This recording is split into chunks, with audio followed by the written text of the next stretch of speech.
بسم اللہ الرحمن الرحیم۔ السلام علیکم ورحمۃ اللہ وبرکاتہ۔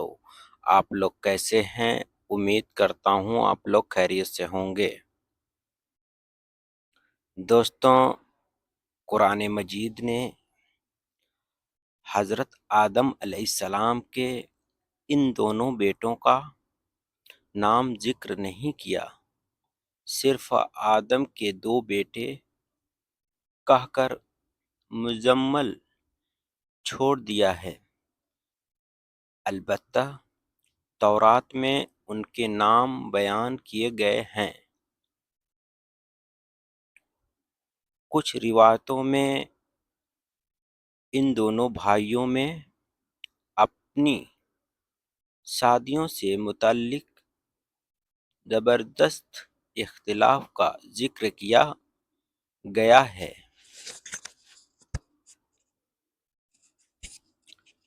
اس معاملے کو ختم کرنے کے لیے حضرت آدم علیہ السلام نے یہ فیصلہ فرمایا کہ دونوں اپنی اپنی قربانی اللہ کے حضور میں پیش کریں۔ جس کی قربانی منظور ہو جائے وہی اپنے ارادے کا پورا کر لینے کا حقدار ہے۔ قابل اور حابل کی نذر جیسا کہ تورات سے معلوم ہوتا ہے کہ اس زمانے میں قربانی کے قبول ہونے کا یہ الہامی طریقہ تھا کہ نذر و قربانی کی چیز کسی بلند جگہ پر رکھ دی جاتی اور آسمان سے آگ ظاہر ہو کر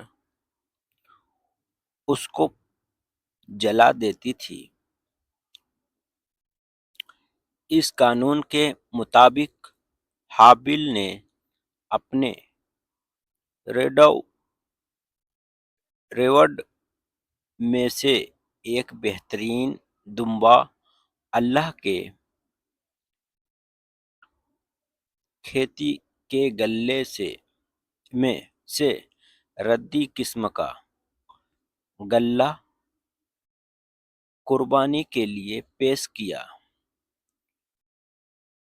دونوں کو اچھی اور بری نیتوں کا اندازہ اسی عمل سے ہو گیا، اسی لیے دستور کے مطابق آگ نے آ کر حابل کی نذر کو جلا دیا اور اس طرح قربانی قبول ہونے کا شرف اس کے حصے میں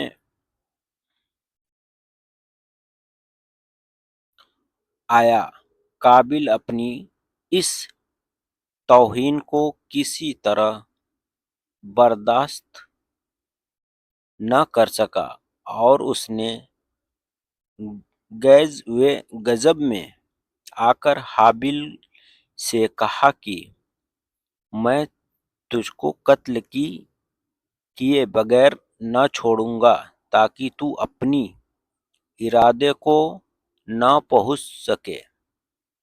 حابل نے جواب دیا، میں تو کسی طرح تجھ پر ہاتھ نہ اٹھاؤں گا، باقی تیری جو مرضی آئے وہ کر۔ رہا قربانی کا معاملہ سو اللہ کے یہاں نیک نیتوں ہی کی نذر قبول ہو سکتی ہے، وہاں بد نیت کی نہ دھمکی کام آ سکتی ہے اور نہ بے وجہ غم و غصہ، اور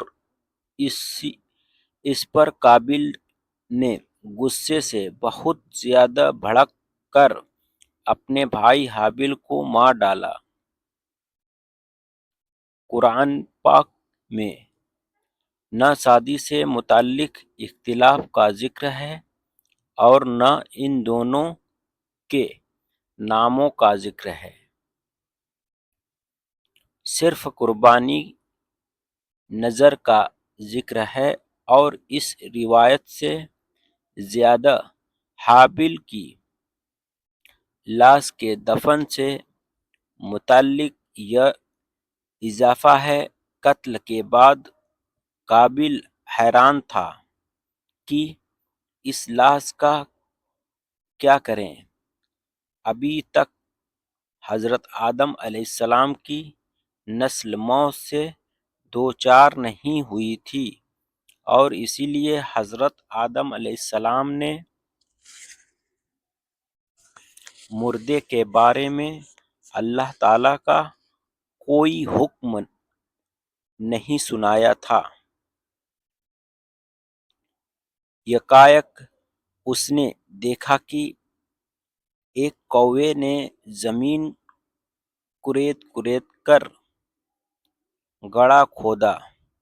قابیل اسے دیکھ کر چیتا کہ مجھ سے بھی اپنی بھائی کے لیے اسی طرح گڈھا کھودنا چاہیے،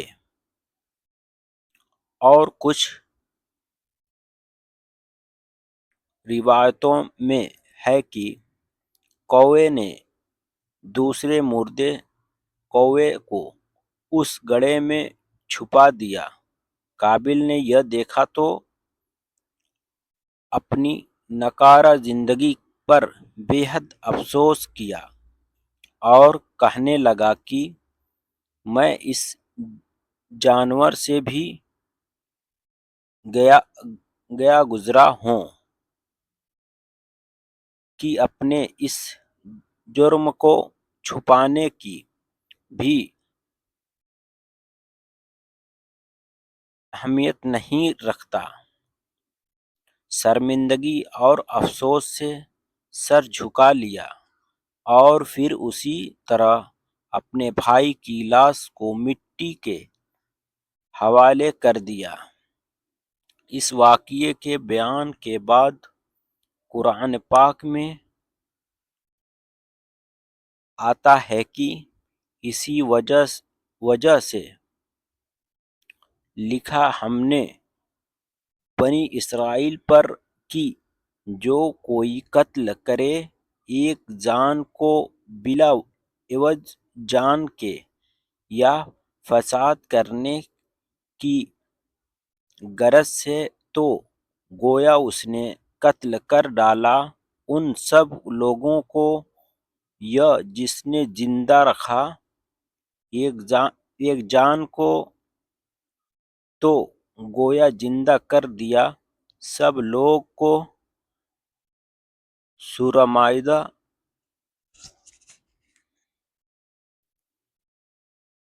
امام احمد نے اپنی مسند میں حضرت عبداللہ بن مسعود رضی اللہ تعالی عنہ سے ایک روایت کی ہے کہ اللہ تعالیٰ کے رسول صلی اللہ علیہ وسلم نے فرمایا کہ دنیا میں جب بھی کوئی ظلم سے قتل ہوتا ہے تو اس کا گناہ حضرت آدم علیہ السلام کے پہلے بیٹے قابیل کی گردن پر ضرور ہوتا ہے،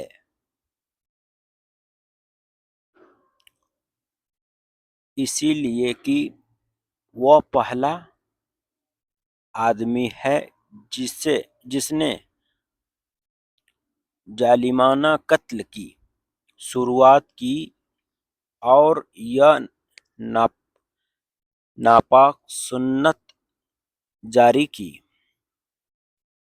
عبرت کی جگہ سورہ مائدہ کی ذکر کی گئی آیت اور اوپر لکھی ہوئی حدیث ہم پر یہ حقیقت ظاہر کرتی ہے کہ انسان کو اپنی زندگی میں ہرگز کسی گناہ کی اجازت نہیں کرنی چاہیے،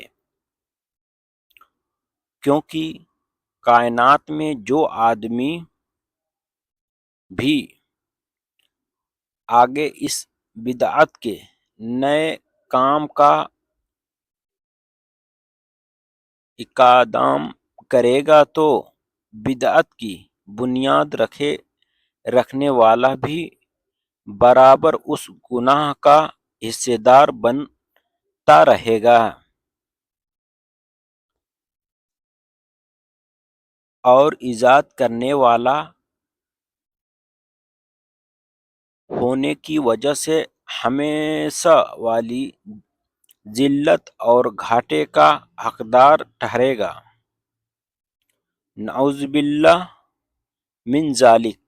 حضرت آدم علیہ السلام کے ان دونوں بیٹوں کا ذکر سورہ مائدہ میں کیا گیا ہے۔ نوٹ: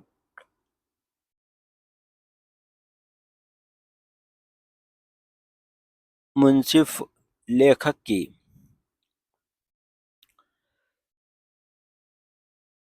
ترتیب کے مطابق حضرت آدم علیہ السلام کے تذکرے کے بعد حضرت نوح علیہ السلام کا ذکر کیا گیا ہے۔